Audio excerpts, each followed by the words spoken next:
Do'st aziz qissa qiladiki, hoji sohib sani ikki mo'tarni ichiga mardum bilan xudofizlik qilyapti. Qo'lini shunday ushladim, aytdim dedik, hoji sohib giromiy, 15 ming afg'oni qarzingiz bor. Men ham rukudu moliga qaror topganman. Shu ro'zda kiroy do'kon gardanimga singandi. Siz avval shu qarzingizni bering, ba'dan keting Baytullohga. Aytdiki, bor sohib bir naqsha keladi ustidan. Shu naqsasi 10 yil degan idoma beradi. Bu do'sti bechora bergan uni qo'ldan zajja u nola qiladi. U Ka'bani girdiga aylanadi-ki, labbayk Allohumma labbayk. Xo'shki labbaykani joyiga qarzingni ado qilsang eding, ba'dan Xudoy pokning huzuriga safo bo'lib borsang. Imkoni borki, shu hajdan, shu safardan qaytib kelmasa. Kim o'ziga itminoni bor? Bavar qiling, Alloh taolo qudratlarida 350 kishi yo 480 kishi bir tayyoraga ko'tariladi. Sa'nayki tayyora harakat qiladi, chavkula kullan g'achirdaganini qulog'ingiz bilan eshitasiz. 450 kishining vaznidan xabaringiz bormi? Imkoni bor qaytib kela olmasangiz. Aksar az do'stlar ketibdi, kelan Jannatul Baqiya va Jannatul Mualloni oldiga qo'yilgandi.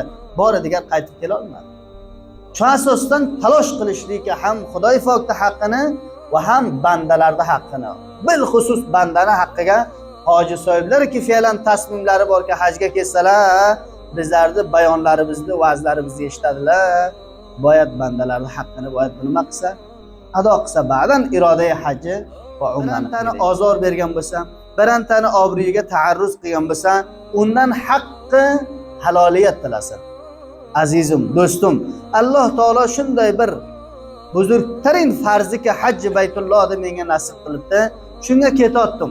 Oldinga ojizona taqozo qilamanki, ozor aziyatki meni qo'limdan ko'ribsan, yo g'aybatlar seni keyningdan qilinman, obro'yingga ta'arruz qilinman, shuni muofiligini men sendan tilayman.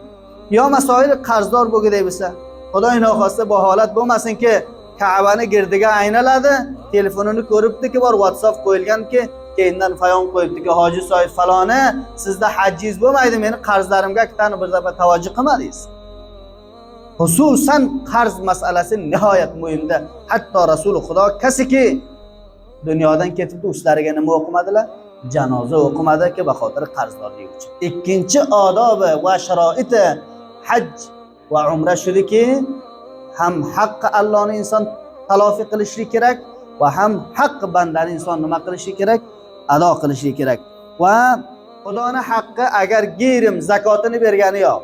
O'zi biladiki necha yildi zakotini bergan emas. Boyat avval fardo qilsin zakotlarni, ba'dan undan sonra tayyoraga bismillah